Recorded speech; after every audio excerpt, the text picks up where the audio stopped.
G'day everybody, Chris Forsyth from the Headache and Pain Management Centre here today. We're talking about the issue that has been a little bit controversial, a little bit scary to talk about on social media, but now that it's all kind of calming down a little bit, it's a little bit safer to talk about. And that, of course, is COVID-19. And specifically, we're talking today about the impacts that COVID-19 has had on people with headaches and migraines and other pain conditions, and also some observations around long COVID and some information about that. So stick around and you might learn a thing or two about what's been going on.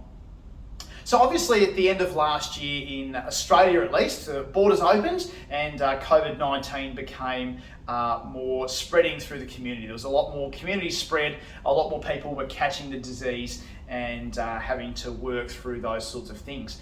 There's been a few observations that we've seen here at the clinic around COVID that I'd like to share with you today, just to sort of give you an idea of what's been happening. So by and large, people are, you're probably one of them. Everyone is, well, most people have had COVID. Touch wood, I haven't somehow. A lot of masking and things like that, maybe, vaccinated. And basically when people have actually caught COVID, it's been a relatively mild illness. They've had cold and flu-like symptoms for a few days, maybe up to a week, and most people recover pretty well. We've seen a number of patients though that have had what they call long COVID, or more correctly, post-COVID, post-COVID sequelae, acute post-COVID sequelae I think it's called, symptoms that last after having COVID. So these people are getting symptoms which are really, I guess, similar to chronic fatigue syndrome or similar to myalgic encephalitis. There's a lot of fatigue, there's some autonomic issues, some issues with heart rate, getting dizzy and getting very tired very quickly. And that's pretty much the thing that we're seeing in the clinic with people that have already had a little bit of a history of your fibromyalgias, your chronic fatigue syndromes, and particularly some people that are actually living with migraine. It seems to have a bit of an impact on your nervous system or on your system in general. There's a couple of reasons that they think that might be happening, that it's either an autoimmune disease where people are contracting COVID and they're either clearing the disease and your system starts attacking other cells as well, so it creates an inflammation response. That's one thing. And the other that they're thinking is that the virus is just laying dormant there and it's causing some issues with the heart, with clots, with blood flow and things of that nature as well. So if that's you, if you're suffering and living through with these long COVID type symptoms, the best person to talk to is your GP, because they'll be seeing a lot of patients in the same boat and having some options. They'll be talking to all their other professionals about the different medical things that might be able to do to help with those symptom sets.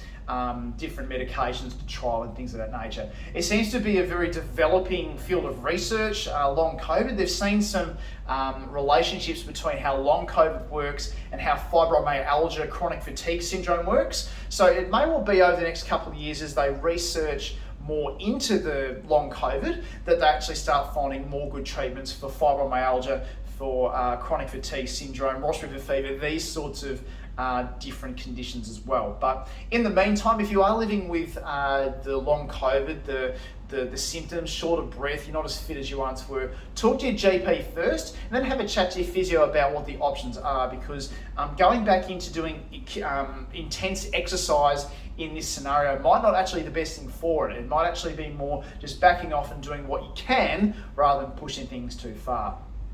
So we are seeing a bit of long COVID through the clinic causing those sorts of symptoms in otherwise healthy people. And it is biased towards those that either contracted COVID before the vaccines came on, or they have some other pre-existing conditions as well. But it's not always the rule. Everybody's different. These are just sort of general observations from there.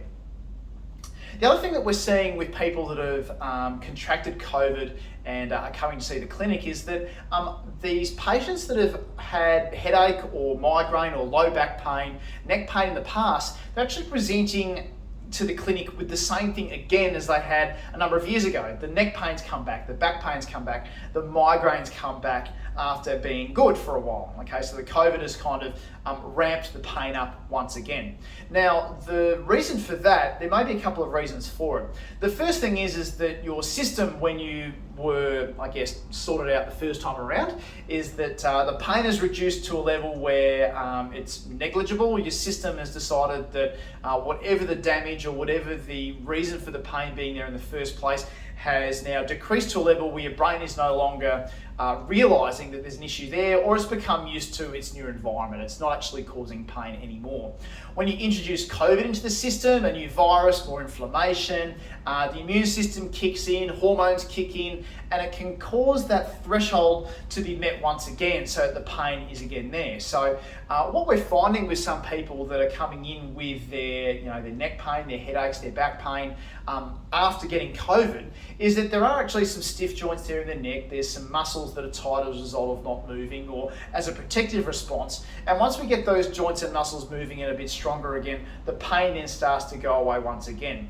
It's not so much that there's a brand new injury there, but the brain and the body needs to be retrained again to draw the pain downwards, to know that movement is safe, to know that the joints are safe, to know that movement is quite normal in that regard. And we seem to be having some pretty decent results with that. Again, don't take anything that I'm saying as gospel, given that we're only one clinic. This isn't a randomised controlled trial. This isn't a Cochrane review, a systemised review, nothing like that.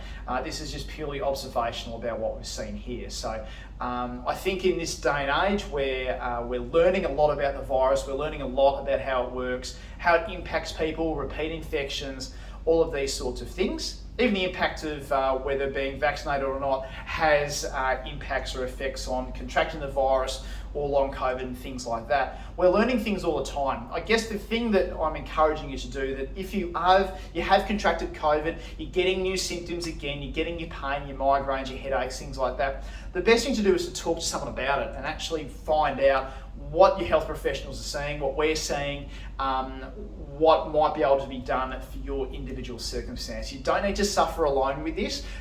Everyone else is going through it as well. We're all learning as you're learning as well. Use each other's information, use each other's sphere of influence to get the best outcome for you, because we want to make sure that we're not letting the virus to control our life. We're not letting this destroy everything. We're taking precautions not to contract it over and over again, of course, but also doing the things to make sure that we're not being stopped in our tracks, I guess, by the impacts of the virus or by the risks of the virus being contracted in the first place. So yeah, that's just a bit of an update from us about what's going on. I hope that's been useful. If there's any questions, please reach out to us via private message. That'll be the best way to do it. I know people get really emotional about COVID and commenting stuff on social media. Not interested in any of that, what you think of vaccines and if the virus is true, anything like that, not interested. If you yourself are struggling with anything that's happened as a result, please reach out to us, and we'll do the best that we can to formulate a plan for you. Hope that's been really helpful, and I can't wait to see you again soon for another Facebook Live video. Cheers and bye for now.